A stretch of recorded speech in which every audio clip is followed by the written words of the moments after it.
नमस्कार दोस्तों, स्वागत है आपका विक्रम क्लासेस पर जीके जीएस के महत्वपूर्ण प्रश्नों के साथ में। तो चलिए शुरू करते हैं अपने पहले क्वेश्चन से।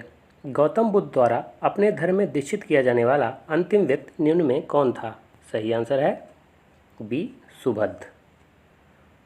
और अंतिम उपदेश जो है सुबुद्ध को कुशीनगर में बुद्ध जी द्वारा दिया गया था, जबकि बुद्ध जी ने अपना पहला जो उपदेश है वो ऋषि पत्तन मृगदाव सारनाथ में 5 सन्यासियों को दिया था।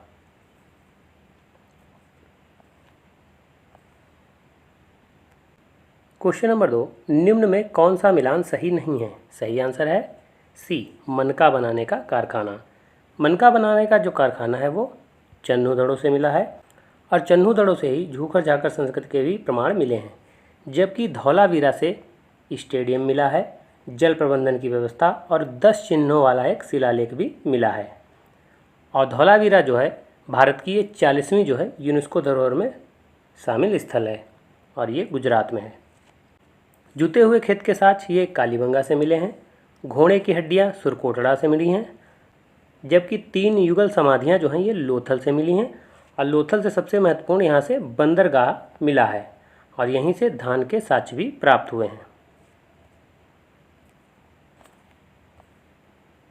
क्वेश्चन नंबर 3, अनेकांतवाद या स्यादवाद सिद्धांत संबंधित है? सही आंसर है बी, जैन धर्म से। इस सिद्धांत को सप्तभंगी सिद्धांत भी कहते हैं और ये सिद्धांत बौद्ध धर्म के अष्टांगिक मार्ग के समान है।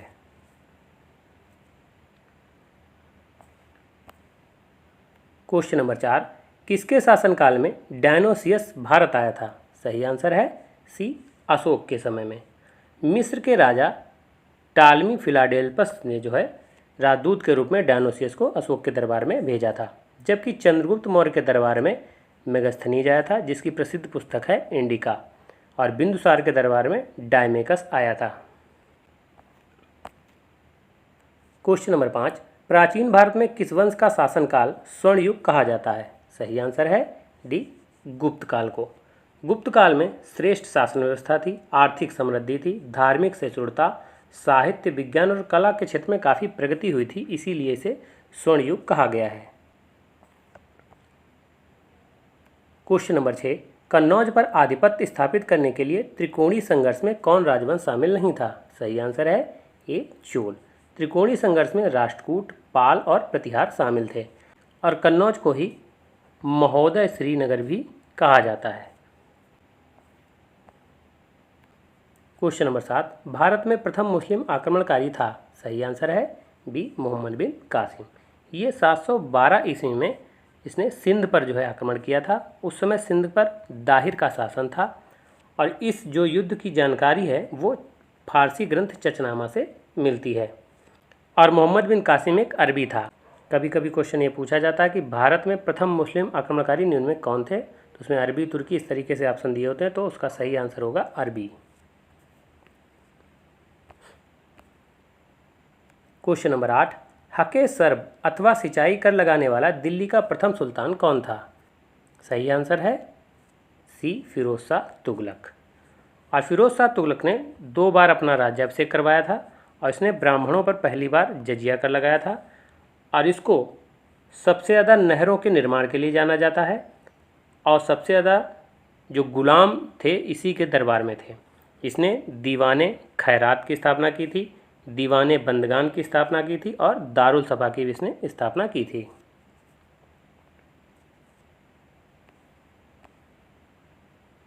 क्वेश्चन नंबर 9, दिल्ली में पुराना किला तथा किला कुहना मस्जिद का निर्माण किसने करवाया था? सही आंसर है डी, शेरशाह सूरी ने। और शेरशाह सूरी ने हजरते आला की उपाधि भी धारण की थी और इसने पट्टा तथा कबूलियत जो है व्यवस्था प्रारंभ की थी और इसने सड़क आजम का निर्माण करवाया था जो कलकत्ता से पेशावर तक जाती है। और शेरशाह सूरी का जो मकबरा है वो सासाराम में है, जो चारों तरफ पानी से घिरा हुआ है।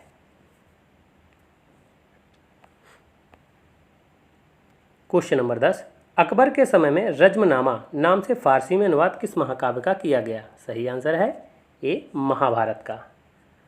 और अनुवाद विभाग की जो स्थापना थी वो फैजी के दशा में की गई थी और फैजी ने जो है लीलावती का भी फारसी में अनुवाद किया था, जबकि बदायूनी ने जो है रामायण का फारसी में अनुवाद किया था।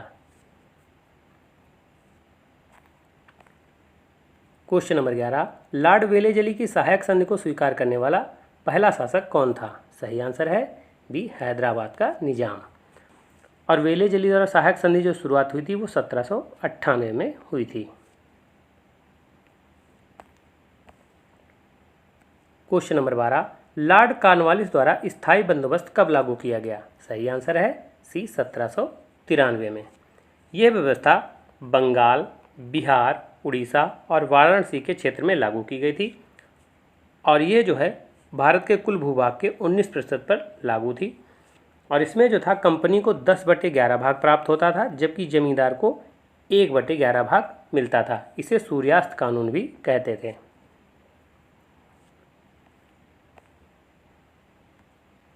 Question number 13, servant of India society की स्थापना किसने की थी? सही आंसर है बी, गोपाल कृष्ण गोखले ने। और इसकी जो स्थापना है वो 1905 में हुई थी।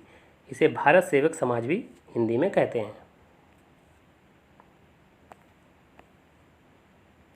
क्वेश्चन नंबर 14, 1885 में भारतीय राष्ट्रीय कांग्रेस के पहले अध्यक्ष कौन बने? सही आंसर है सी, व्योमेश चंद्र बनर्जी।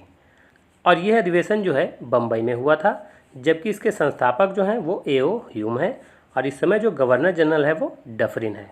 और पहले अधिवेशन में कुल 72 लोग शामिल हुए थे।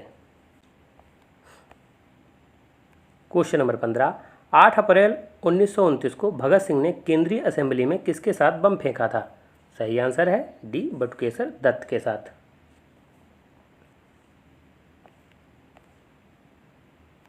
क्वेश्चन नंबर 16, निम्नलिखित में कर्क रेखा किस देश से होकर नहीं गुजरती है? सही आंसर है ए, ब्राज़ील।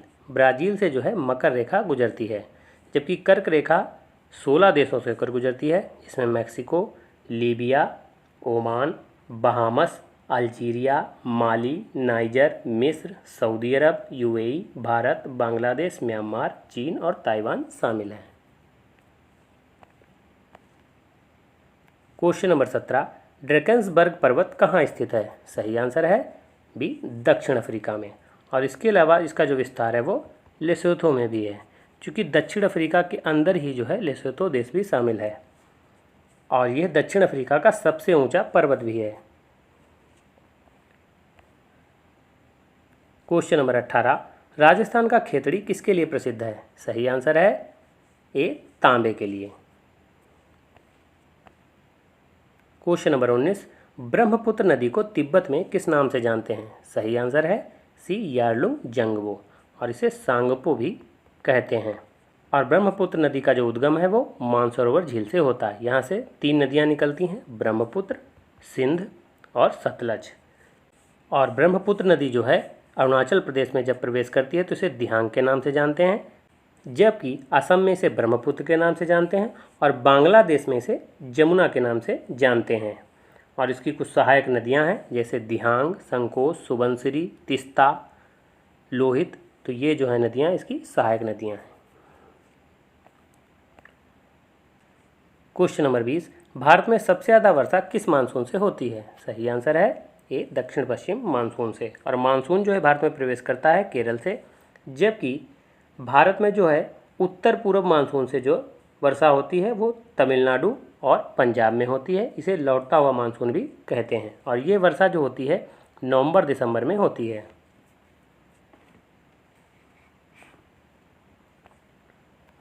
क्वेश्चन नंबर 21, संसद को नागरिकता के संबंध में कानून बनाने की शक्ति का वर्णन किस अनुच्छेद में है?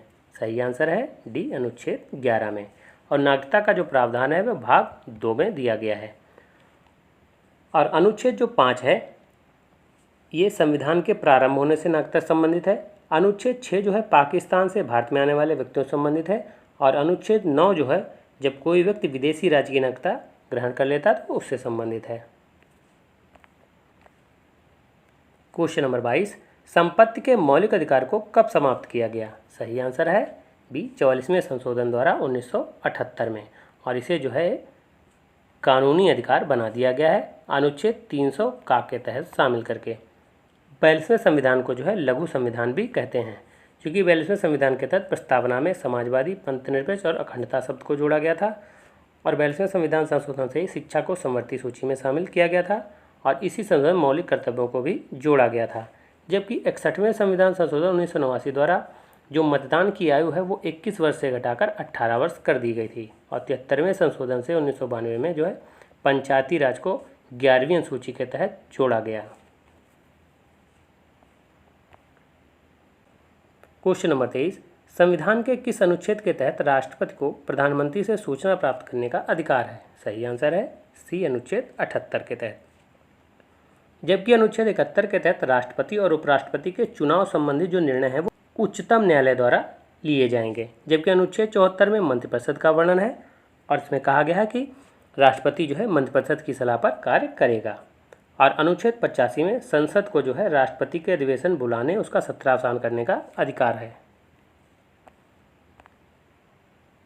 क्वेश्चन नंबर 24, लोकसभा और राज्यसभा में गणपूर्ण संख्या है? सही आंसर है बी, कुल सदस्य संख्या का 1/10। क्वेश्चन नंबर 25, वर्तमान में सर्वोच्च न्यायालय में न्यायाधीशों की कुल संख्या कितनी है? सही आंसर है डी, 34। 33 + 1, 1 का मतलब है मुख्य न्यायाधीश। और जब सर्वोच्च न्यायालय की स्थापना की गई थी तो उस समय जो कुल न्यायाधीश थे वो 8 थे। क्वेश्चन नंबर 26, दूध के घनत्व को किसके द्वारा मापा जाता है? सही आंसर है ए, लैक्टोमीटर के द्वारा। जबकि हाइग्रोमीटर के द्वारा आपेक्षिक आर्द्रता का मापन किया जाता है और बैरोमीटर द्वारा वायुमंडलीय दाब का मापन किया जाता है और एनीमोमीटर द्वारा जो है वायु की जो है गति का मापन किया जाता है। क्वेश्चन नंबर 27, बादलों के वायुमंडल में तैरने का कारण है उनका कम, सही आंसर है डी, घनत्व। तो कम घनत्व की वजह से ही बादल वायुमंडल में तैरते हैं।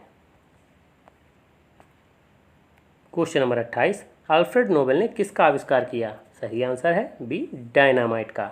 और इन्हीं के नाम पर जो है नोबेल पुरस्कारों की शुरुआत 1901 में की गई थी और डायनामाइट के प्रयोग के दौरान ही अल्फ्रेड नोबेल की मृत्यु हो गई थी। जबकि टेलीफोन का जो आविष्कार है वो ग्राहम बेल के द्वारा किया गया है और टेलीविज़न का आविष्कार है वो जॉन लोगी बेयर्ड के द्वारा किया गया है और लेजर का जो आविष्कार है वो थियोडोर मैमन के द्वारा किया गया है। क्वेश्चन नंबर 29, प्राकृतिक रबर का बहुलक है? सही आंसर है ए, आइसोप्रीन। आइसोप्रीन जो है ये पेट्रोलियम के भंजक आसवन से प्राप्त होता है। क्वेश्चन नंबर 30, हमारे शरीर में आनुवांशिकता की इकाई को कहते हैं? सही आंसर है सी, जीन। क्वेश्चन नंबर 31, बैंकिंग लोकपाल नामक संस्था का गठन कब किया गया? सही आंसर है डी, 1995 में। और आरबीआई के द्वारा जो है बैंकिंग लोकपाल नामक संस्था बनाई गई थी। क्वेश्चन नंबर 32, जीएसटी परिषद एक कैसा निकाय है? सही आंसर है बी, संवैधानिक। और अनुच्छेद 279A के तहत इसे संविधान में जोड़ा गया है और जीएसटी परिषद का जो सचिवालय है वो दिल्ली में है।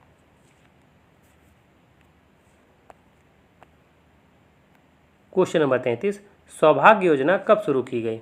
सही आंसर है बी, 2017 में। और ये योजना जो है गरीब परिवारों को निःशुल्क बिजली कनेक्शन से संबंधित है। क्वेश्चन नंबर 34, मक्का उत्पादन में शीर्ष स्थान पर कौन राज्य है? सही आंसर है ए, कर्नाटक। दूसरे स्थान पर मध्य प्रदेश है और तीसरे स्थान पर महाराष्ट्र है। क्वेश्चन नंबर 35, नई आर्थिक नीति की शुरुआत कब की गई थी? सही आंसर है बी, 1991 में। तो ये वीडियो कैसा लगा? अगर अच्छा लगा हो तो लाइक करें, शेयर करें, सब्सक्राइब करें। धन्यवाद दोस्तों।